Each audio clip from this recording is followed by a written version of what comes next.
This is FinTech Futures at Sibos, and I'm joined by Jonathan Andresen. How are you?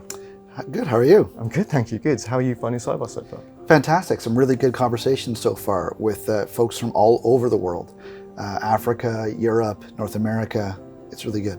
Excellent, excellent. And maybe just to get started, would you like to give a quick introduction to yourself and your role? My name is Jonathan Andresen. I run marketing and product marketing for Asia and Europe at Incode, and I've been at Incode about 10 months already, but over 25 years in IT and security. Excellent, excellent. So Incode's well known for its identification technology. It's being used in government sector level as well as tourism and hospitality at the moment. Can you tell us a little bit more about what your technology specifically does then and the use cases for it? So identity today is at the forefront of digital transformation. It's the first layer of security that tells you, you are you in the digital world as we have in the physical world, and make sure that if it's you, we can build that trust and then we can sell products and services to you. At Incode, we've taken identity to the next level by making the identity verification market and that technology automated. And by bringing automation, AI, and machine learning to this platform, we're the only vendor on the market today that can truly remove humans from the loop to make it a seamless and frictionless experience to match identity with people. And if we can do that, we can really make digital transformation so much more effective and digital strategies so much more effective.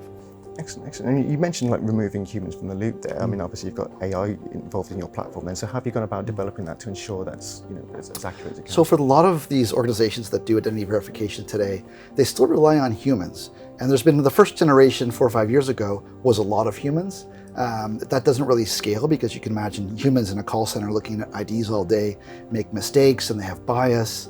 And so the industry moved a few years ago to introduce automation in a hybrid way. But still has a lot of problems with speed and accuracy. And so what we figured out how to do is to take that machine learning and AI to the next level and completely remove humans from the loop.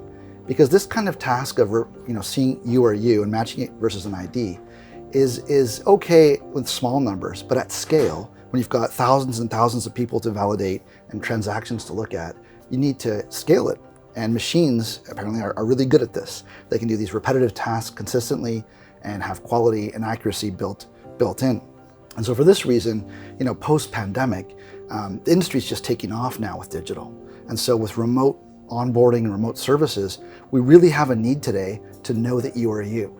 And that's where cybercrime's taking advantage because they get in that gap between you and the business. They impersonate with credentials, they try to steal credentials. But if we can have that trust in the digital world, the same way as we have in the physical world, then we can do so much more in the digital world with business, and especially in financial, for example. Excellent, excellent. So how does Incode's tech then ensure strong know your customer and anti-money laundering controls? So KYC is a big part of our business. Businesses want to know who's on the other end of that digital device. And customers at the same time, or potential customers, want a very simple and user experience where their data is protected.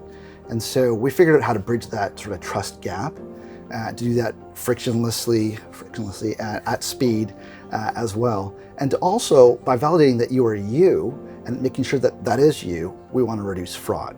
And fraud's a key part of that anti-money laundering strategy.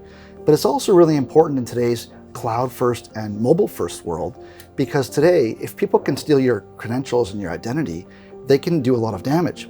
And they can get inside databases and they can have these large cyber attacks, for example. A lot of them hinge on the fact that they're stealing identities. And there's nothing more secure than your own identity. Your face has a lot of information about you. If we can match you and your face in selfie at speed with accuracy to a source of truth, like a government ID or a passport, then that becomes a source of truth in the digital world. And that can really disintermediate and find a way to stop and slow cybercrime, which kind of gets in the way between the user and the business by sort of hijacking that process. Excellent, excellent. So there are many different types of fintech out there, many use cases for this kind of technology then. So how can your tech be customized specifically according to each kind of need? This is a great question. So today, with digital, no one really argues that digital is important. So we have to have digital. The problem is, how do we do it at scale? Many users in different countries, on multiple devices, adding more users all the time. How do we scale it and still give users that experience they want? We figured out how to do it, what we call identity verification at scale and customized. And so the idea is to be able to offer and integrate your identity strategy into your digital strategy so you can customize digital products and services to you and personalize them, and also to segment it for your types of customers. You might have high net worth customers, you might have different use cases within your financial community, like a credit card being sent physically, but you want to validate the person, or you may want to onboard someone for new investment products. Different kinds of flows for different kinds of identity needs. And I think being able to customize that and scale it has been a real challenge for the industry, but we figured out how to do it.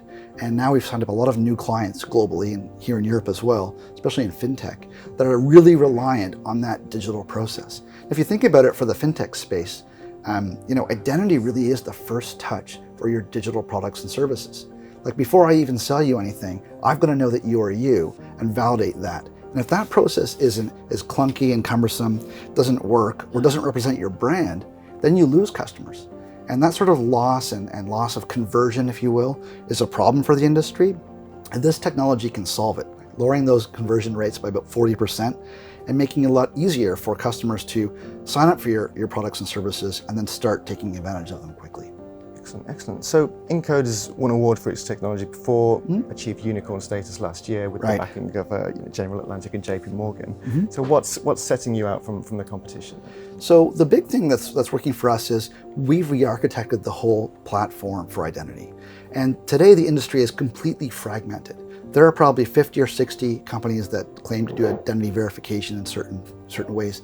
They don't own the whole process. They might own the capture technology or the facial recognition technology or the identity technology, but they haven't put it all together in one platform. And that's incredibly hard to do. We've been doing this for 7 years. And so we figured out how to do that by having the whole integrated platform, but also by really leveraging the latest technologies. And machine learning and AI are really good at this. AI sort of learns as it goes through the process and can learn faster than humans. And with fraudsters, they're always trying to innovate, and they do learn and they do adapt. The problem is we can't adapt, we need to adapt faster to all their strategies to get ahead of the curve. And so machine learning, AI on a cloud-based platform, which is one of the options we have, is a lot faster and can do that at scale. We can do it even in the millions. I mean, there is limitless scale with this kind of platform. Which means you can really take your digital strategies and services to the next level, knowing that the platform is going to work and deliver an experience that the customer really wants. And today's customers they're already mobile first, they're already cloud first, they're digital savvy, they want their products now. They don't want to wait 6 or 7 minutes to onboard, or 2 or 3 days to onboard in some cases. They want to sign up for your service, they want to do it and use it quickly and start working that way. Excellent. So what does the near-term future then look like for Incode? Have you got any new kind of developments in the pipeline at the moment? So right now at Incode, we're spending a lot of time with different verticals to build this technology. And we very much believe in partnering with the customer, not just selling a point solution or a product. It's really about a partnership. And so some of our biggest clients today, we're helping them scale and build out their digital strategies using identity. We've invested quite heavily in customer success teams to be able to work with customers day to day to help them leverage this technology as they integrate it with their digital strategies. We've also got quite a lot of investment happening globally as we build out our go-to-market. So here in Europe, for example, we're expanding. We just started expanding in Africa a few weeks ago. I did a launch in Asia, in Singapore, about 3 weeks ago. And so we're really going quickly.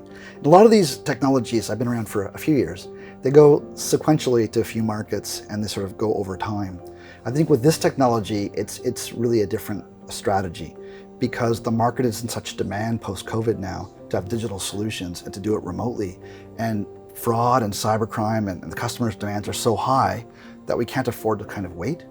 And so we find that we're getting approached by financial institutions across all different countries now that you would typically say would be, would happen slower because, they're in emerging markets, for example. But in some cases, emerging markets are moving even faster. They're leapfrogging in some ways those technologies that we have in developed markets because, they've got challenges with connectivity, they've got challenges with fraud and security, and they need to reach those remote places to do digital onboarding and provide digital services. Perfect. Well, thank you so much for joining us, Jonathan. It's been great speaking to you. Thank you. Thanks for having me. Excellent. Cheers.